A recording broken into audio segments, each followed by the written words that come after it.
So I had the chance to meet with some of the kids in the program today. Where are you? Scream out. There you go. I love those kids. And so what I thought I would do, because they gave me a little bit of time to say whatever I want, is offer you a little bit of some observations for your future. I have 5 little rules that you can follow as you find your spark and bring your spark to life. The first is to go after the things that you want. Let me tell you a story. So a friend of mine and I, we went for a run in Central Park. The Roadrunners organization, on the weekends, they host races. And it's very common at the end of the race, they'll have a sponsor who will give away something, apples or bagels or something. And on this particular day, when we got to the end of the run, there were some free bagels. And they had picnic tables set up, and on one side was a group of volunteers. On the table were boxes of bagels, and on the other side was a long line of runners waiting to get their free bagel. So I said to my friend, let's get a bagel. And he looked at me and said, that line's too long. And I said, free bagel. And he said, I don't want to wait in line. And I was like, free bagel. And he says, it's too long. And that's when I realized that there's 2 ways to see the world. Some people see the thing that they want, and some people see the thing that prevents them from getting the thing that they want. I could only see the bagels.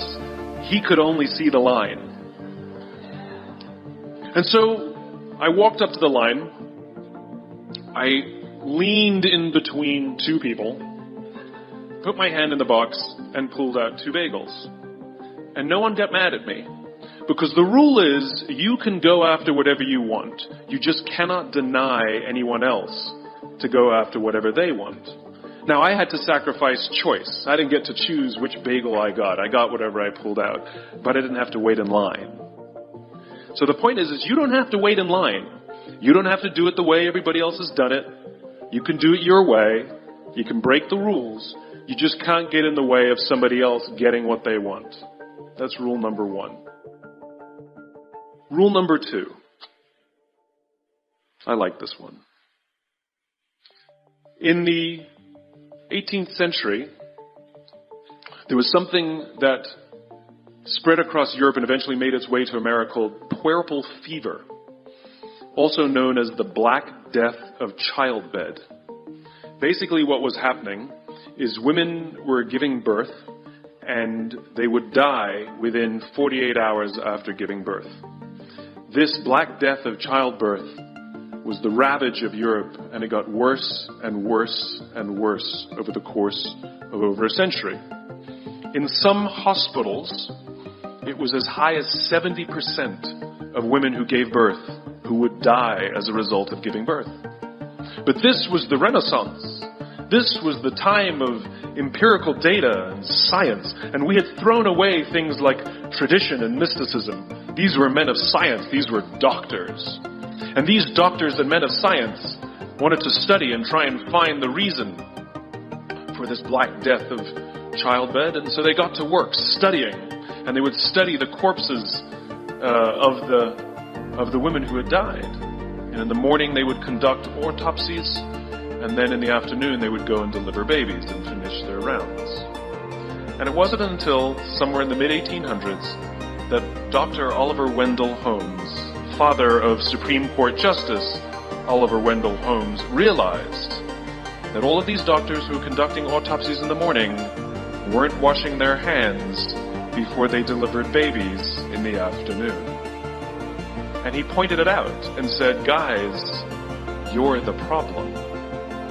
And they ignored him and called him crazy for 30 years.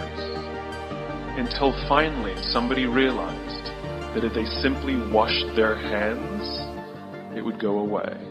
And that's exactly what happened. When they started sterilizing their instruments and washing their hands, the Black Death of childbed disappeared. My point is, the lesson here is, sometimes you're the problem. We've seen this happen all too recently with our new men of science and empirical studiers and these men of finance who are smarter than the rest of us until the thing collapsed. And they blamed everything else except themselves. And my point is take accountability for your actions. You can take all the credit in the world for the things that you do right, as long as you also take responsibility for the things you do wrong. It must be a balanced equation. You don't get it one way and not the other. You get to take credit when you also take accountability. That's lesson 2. Lesson 3. Take care of each other. The United States Navy SEALs are perhaps the most elite warriors in the world. And one of the SEALs was asked, who makes it through the selection process? Who is able to become a SEAL? And his answer was, I can't tell you the kind of person that becomes a SEAL. I can't tell you the kind of person that makes it through BUDS. But I can tell you the kind of people who don't become SEALs. He says the guys that show up with huge, bulging muscles covered in tattoos who want to prove to the world how tough they are, none of them make it through. He said the preening leaders who like to delegate all their responsibility and never do anything themselves, none of them make it through. He said the star college athletes who've never really been tested to the core of their being, none of them make it through. He said some of the guys that make it through are skinny and scrawny. He said some of the guys that make it through, you will see them shivering out of fear. He says, however, all the guys that make it through, when they find themselves physically spent, emotionally spent, when they have nothing left to give physically or emotionally, somehow, some way, they are able to find the energy to dig down deep inside themselves, to find the energy to help the guy next to them. They become SEALs, he said. You want to be an elite warrior. It's not about how tough you are. It's not about how smart you are. It's not about how fast you are. If you want to be an elite warrior, you better get really, really good at helping the person to the left of you and helping the person to the right of you. Because that's how people advance in the world. The world is too dangerous and the world is too difficult for you to think that you can do these things alone. If you find your spark, I commend you. Now, who are you going to ask for help, and when are you going to accept help when it's offered? Learn that skill. Learn by practicing helping each other. It'll be the single most valuable thing you ever learn in your entire life. To accept help when it's offered and to ask for it when you know that you can't do it. The amazing thing is when you learn to ask for help, you'll discover that there are people all around you who've always wanted to help you. They just didn't think you needed it because you kept pretending that you had everything under control. And the minute you say, I don't know what I'm doing, I'm stuck, I'm scared, I don't think I can do this, you will find that lots of people who love you will rush in and take care of you. But that'll only happen if you learn to take care of them first.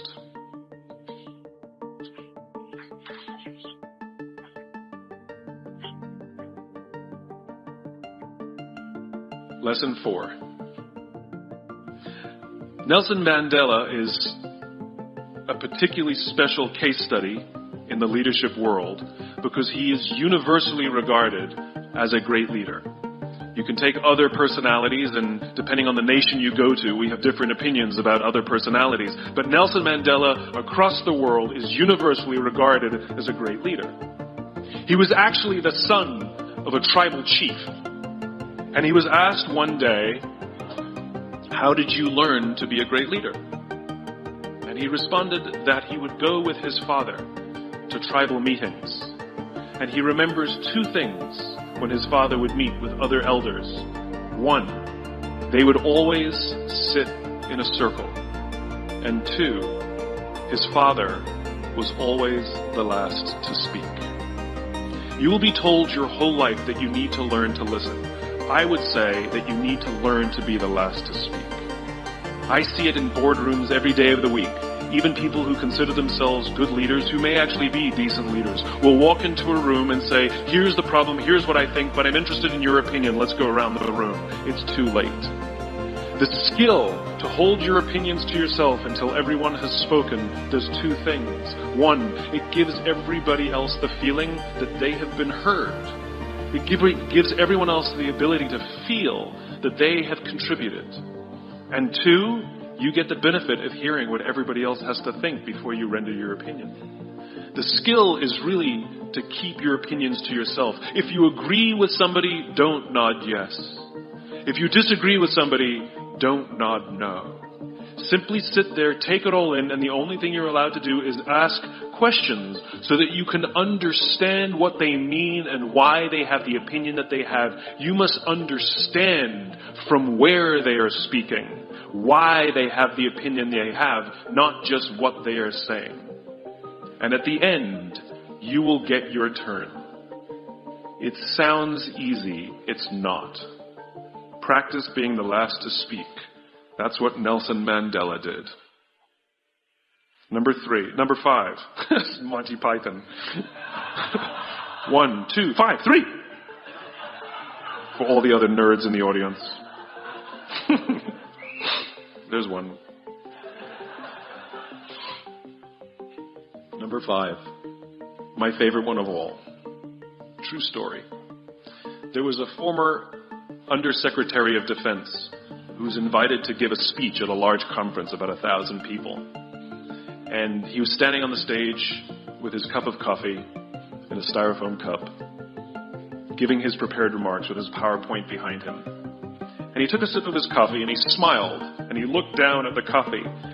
And then he went off script. And he said, last year I spoke at this exact same conference.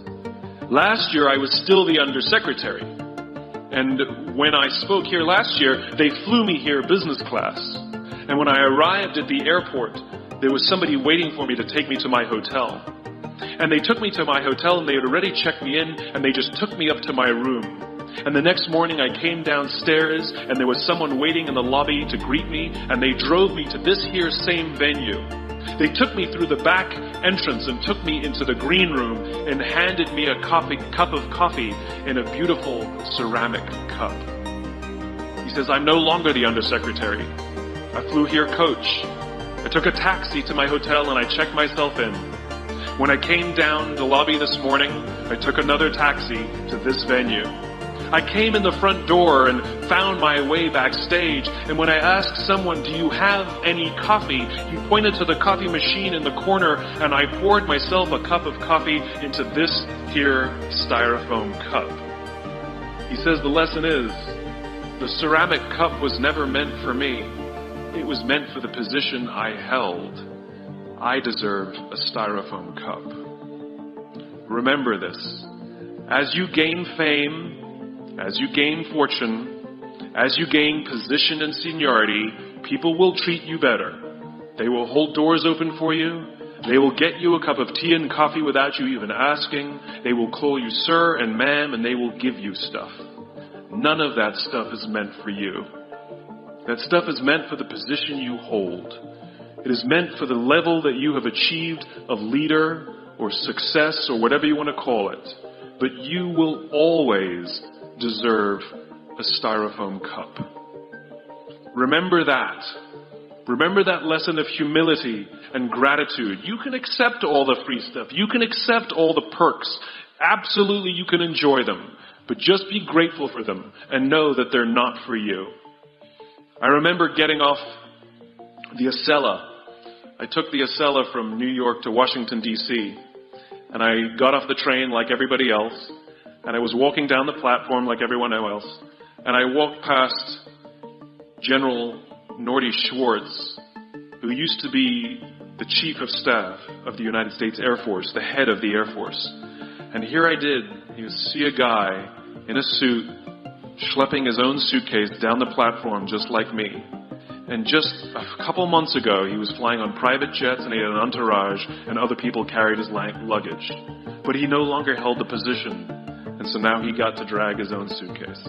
And never did it sort of remind me more that none of us deserve the perks that we get. We all deserve a styrofoam cup. It was a pleasure meeting you guys this afternoon. I was blown away by your honesty and your curiosity and your poise. And I am confident that the future is bright despite the fact that America looks like an absolute mess right now. I am confident that the future is bright for one reason and one reason only, because you will grow up and you will be our future. Thank you very, very much, guys. You're wonderful. Thank you.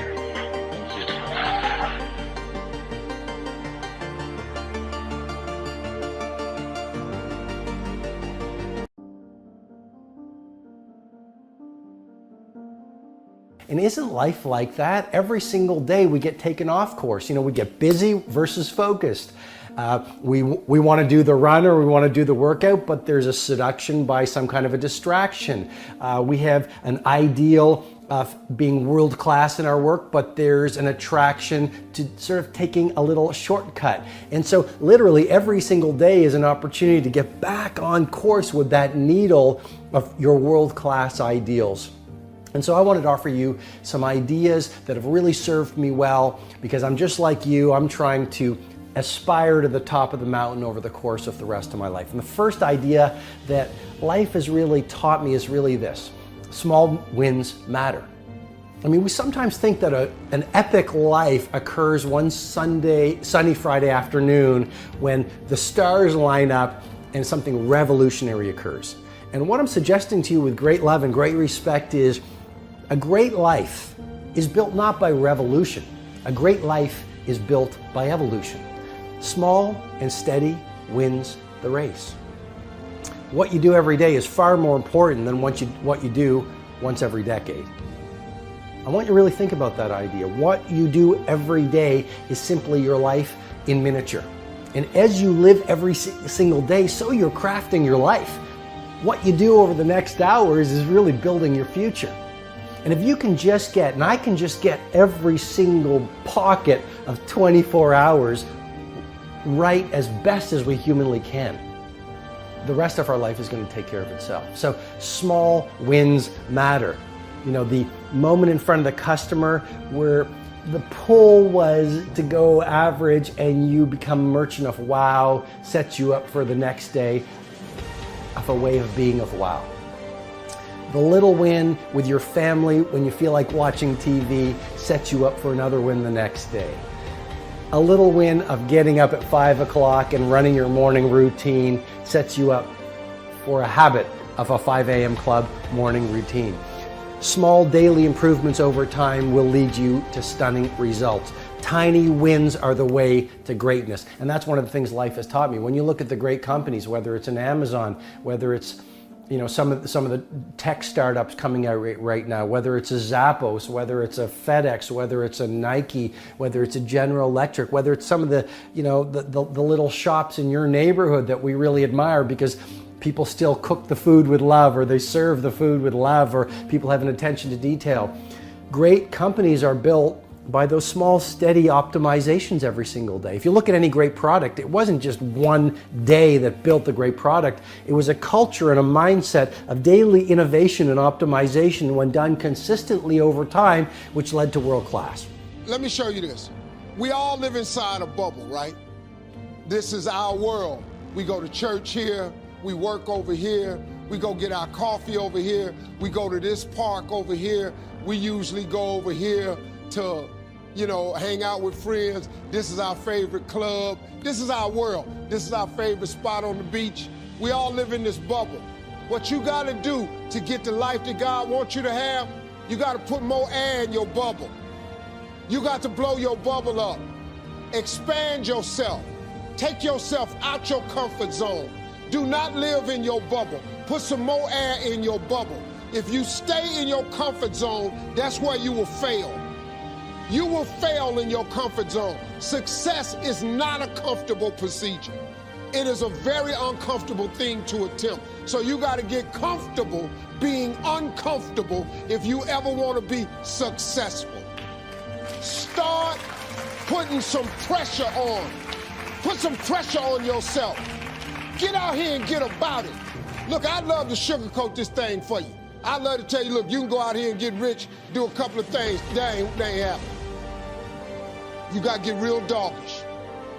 You got to get downright funky if you want to make it. Now, like I was telling you before, if you want to be ordinary, you ain't even got to listen to me.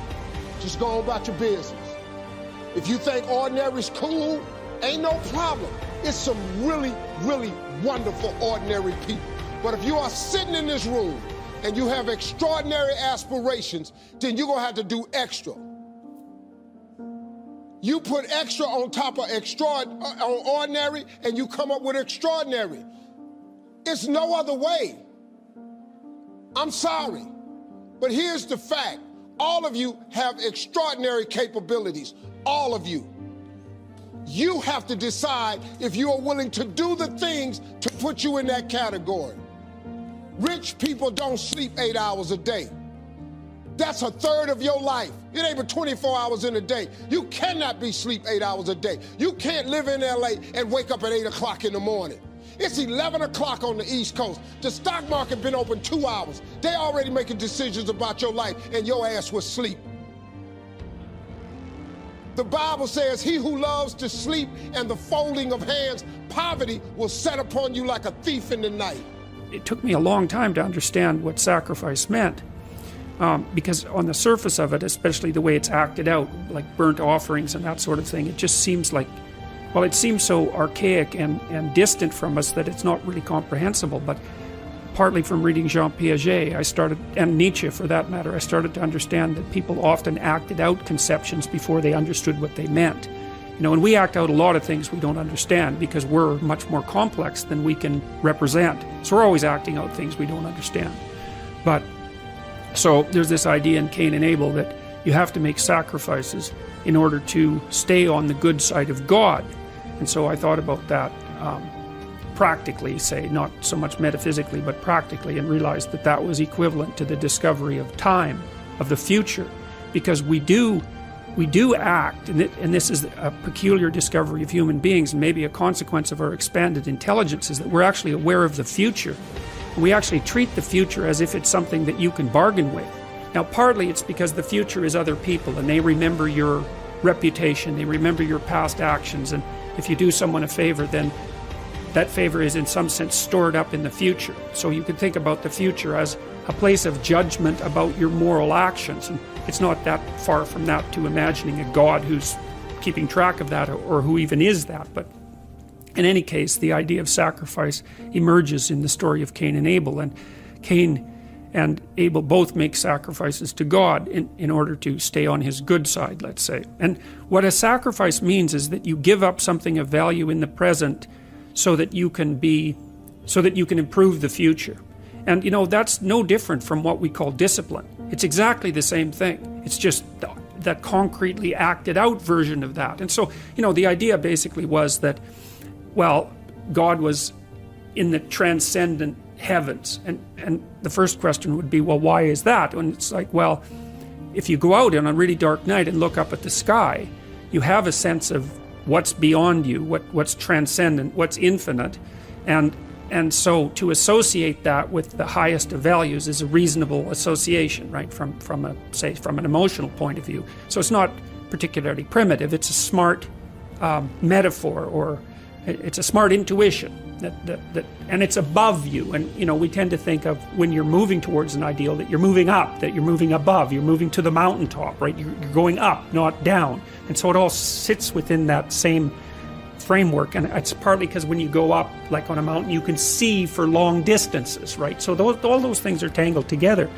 So anyways, so the idea is that you have to give up something of value now so that you make the future better. And sometimes it's even something you love now, and that's a good example too, because often the things that stop us from moving forward are our attachments to things that we should no longer be attached to, right? And in fact, you can almost make that definitional. If you're not moving forward in your life, there's a high probability that you have some idea or some mode of action or some habit that you're so in love with that you won't let go of it.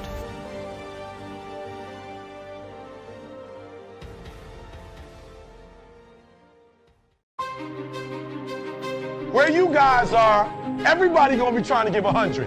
So you gotta go 120, right? When I tell you motivation is life, when I tell you that I need you to, next 100 days, I need you to stay plugged in, right? Because the days you're not plugged in are the days you don't get 120.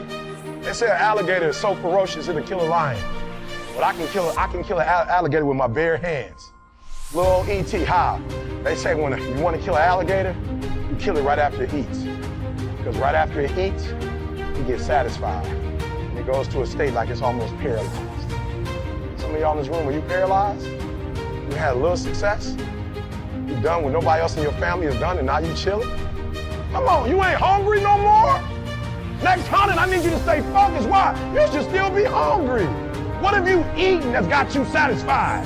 What have you done? What have you accomplished that got you so full? I'm a contender, but the next 100 gonna change my life. It's gonna change this world. We're ordinary people doing extraordinary things. If that's you and you're feeling me, just say, I can. Come on, I can. I can. Come on, one more time. Yep, I will. Yep, I must. All right, come on. I want to put some context into it. They sent my mother-in-law home 8 years ago. Cancer metastasized throughout her whole body. They're like, it ain't nothing we can do for you. Go home, spend time with your family. And people was like, yep, that's it for her. She said, it's not it for me. They said, what do you mean it's not over for you? The doctor said, she don't care nothing about a doctor. I got to see my grandson graduate from high school. He's a junior now at Michigan State University. He said, I got to see my granddaughter graduate. My only 2 grandkids. I got to see my granddaughter graduate from high school, and she graduates in June. She said, after that, I might die. But up until then, I ain't going nowhere. You hear what I'm telling you? And what we said to each other is, I can get through this. I will get through this. I must get through this. So I just need you to think about 3 people in your family that you love. 3 people. 3 people that you love. 3 people. You got them? They there? You got them? This is what I need you to do for me. Because some of you have a hard time staying motivated for a straight 100 days. So what I need you to do for me is I need you to think about those people every day when you're doing what you're doing. You have some days when you just want to hit the snooze button, raise your hand for me. You want to hit the snooze button, right? So watch this. This is what has to happen. That person that you think about has to be louder than the snooze button. So when you think about Granny, you gotta think about, do I hit the snooze button or do I get up and make it happen for Granny? Are you hearing what I'm saying? Who are you doing this for? So the days you don't feel like getting up, just think about them. Somebody tell me in this room, when you think about your siblings, when you think about mom and dad and grandma, when you think about your uncle and aunts, when you think about those coaches, those people who've been there for you, just raise your hand if you said, E.T., sleep is better than that. Just raise your hand and tell me, anybody in the room, sleep is better than them, E? Raise your hand, somebody tell me, E.T., you don't get it, you don't know how hard it is, E? I probably don't. I just lived in an abandoned building. Hey, I trash things, I probably don't. Maybe I ain't never been through what you've been through, but I've been through my go-through. And you don't get here by quitting when you're tired. You get here by quitting when you finish, when you're done. You don't stop when you're tired. You stop when you're done. You stop when you complete it, when you execute it. Execution is worship. And so I execute for my mom. I execute for my grandma. I execute for my sister. I execute for those kids in the hood who are looking for a role model. That's why I wear the hat. For the PhD, that's why I wear the J's. So when the kids in the hood look at me, they say, if E.T. can do it, I can do it. That's why I can't quit and give up, even though I get tired just like everybody else. Why? Because this is what I do. This is my lane. This is your lane. You gotta murder it. So when I ask you, you got energy, don't play with me. When I say again, you got that energy for the next 100 days, I need to feel your soul in this room. All right, I can? Come on, I can? Come on, I can? I will. I must. Come on, I can? I will. I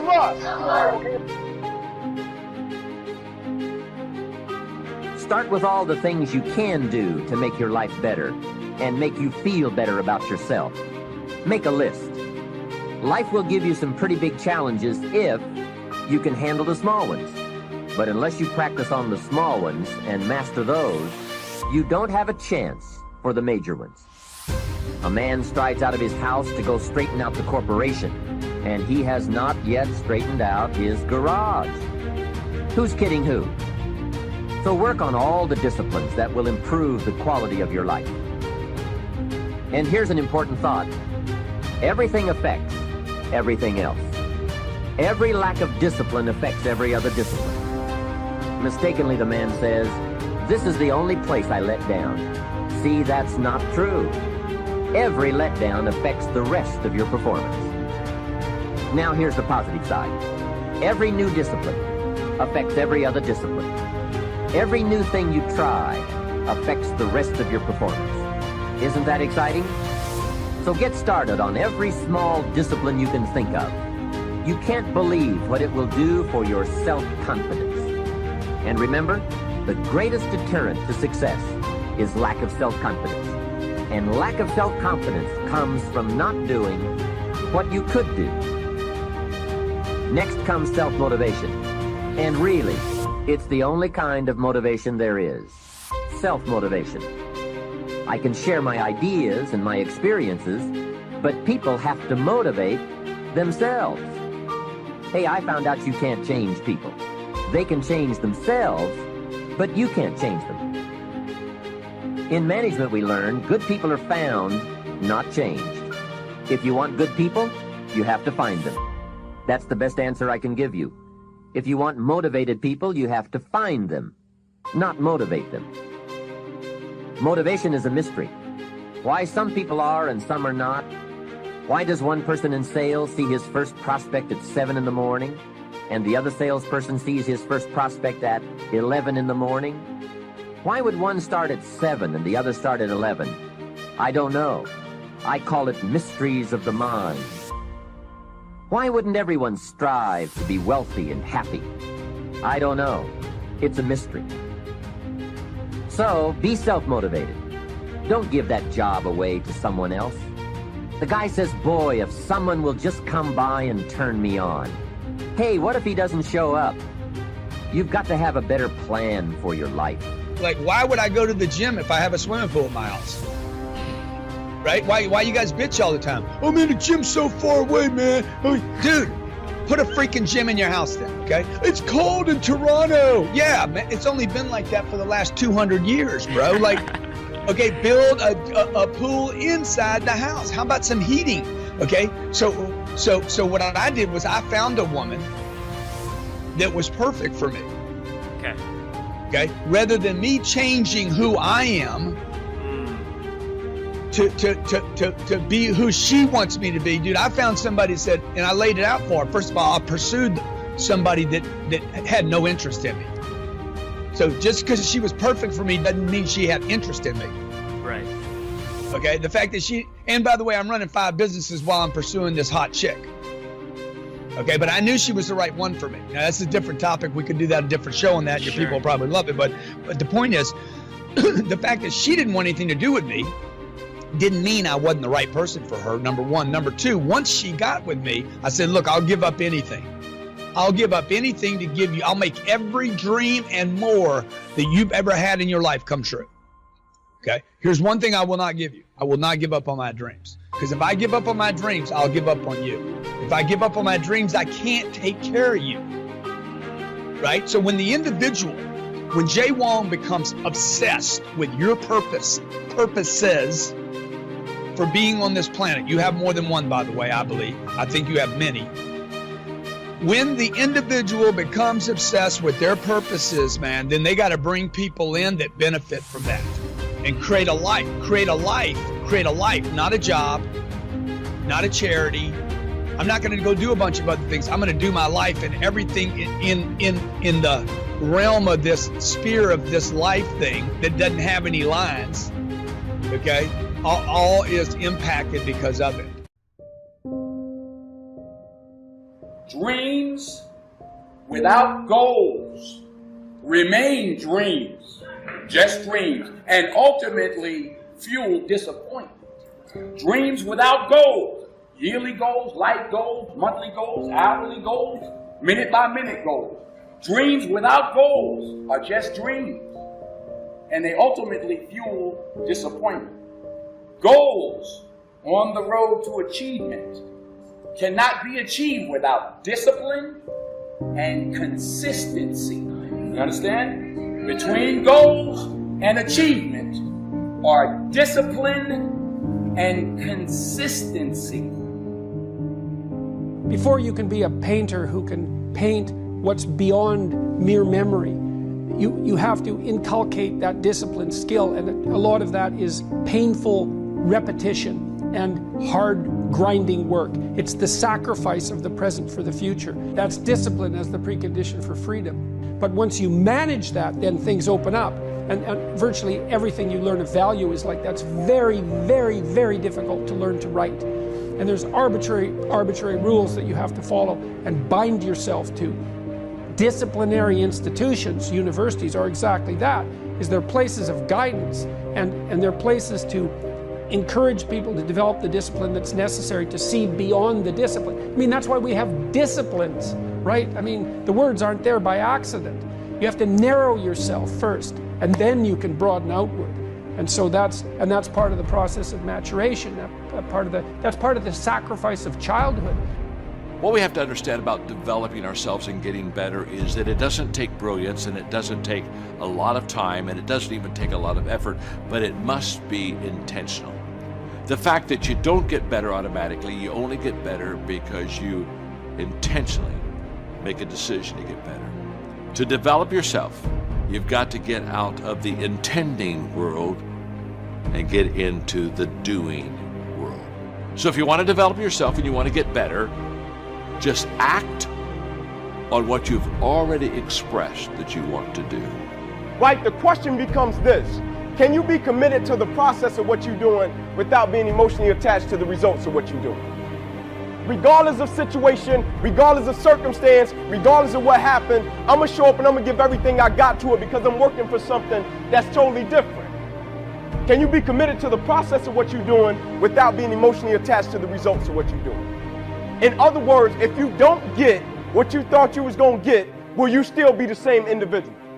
If the situation don't turn out the way you thought it would turn out, will you still be the same individual? The quote says it: you judge the character of a man not by where he stands in times of comfort and convenience. You judge the character of a man by where he stands in times of challenge and controversies. Right? I'm talking concrete commitment. Right? Not that commitment, I'm gonna show up, I'll be there, coach. Yeah, I'll go to meetings. Yeah, I'm gonna go out, I might run hard 3 sprints. Not that, man. Not that cheap stuff, man. Not that counterfeit stuff. I'm talking concrete commitment. I'm talking a commitment that says, I am going to stay true to what I said I would do long after the mood that I've set it in has left. Right? Because when you're in them seats, it's easy to talk about what you're going to do. Right? But Mike Tyson said it. Everybody got a plan until they get punched in the mouth. Right? People don't burn out in life because of what they do. People burn out because life makes them forget why they do it. Go back and do some soul searching and think about when you first started. Many people give up on the 1 yard line, where if they have the determination just to keep on knocking. It's a funny thing about life. If you're home one day and someone is knocking on the door and you say, I don't want to be bothered today, and if that person just keep on knocking, say, can you believe that fool's still knocking? Pretty soon you say, what is it? What do you want? And that's how you've got to be about your dream. Some people, well, I guess ain't nobody home. I knocked on the door, but nobody came. I guess opportunity probably went out the back door. Oh, no. See, life is not just that simple. It's not that cut and dry. And that's why most people never realize their personal greatness, because they're casual about life. And when you are casual about life, you will end up a casualty.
Some of your thoughts and visions are so big and so outlandish and so powerful and amazing, you'll end up talking yourself out of that dream from saying, I can't afford that. Well, guess what? There's a lot of shit I can't afford. There's a lot of visions and dreams that I still can't afford. I came here to remind you that when people laugh at your visions and ideas, it's only because they don't have their own visions and ideas around what they're supposed to do with their life or their careers. People that don't have their own visions, they become vision killers. They don't have dreams for themselves. They don't have any hopes. They're hopeless. They're uninspired, unmotivated. They have no dreams. They have nothing that they're ambitious about. But I want to remind you to continue to dream and dream big. I have a habit of dreaming with my eyes open. I get very inspired by the things I see. I just wanted to remind you to dream and dream big. You have to be able to see what doesn't exist in order to be able to pull off or achieve what in most people's minds seems to be impossible. Only those that can see the invisible, being able to see what's not there. What is your vision? What is your idea? What was that God-sent dream? Only those that can see the invisible can do what seems to be impossible. You have to be relentless. You have to never let off the gas, never stop, never quit. Never allow anyone to talk you out of the dream, the vision, and ideas that God has sent you. And understand that for every level, there's another devil.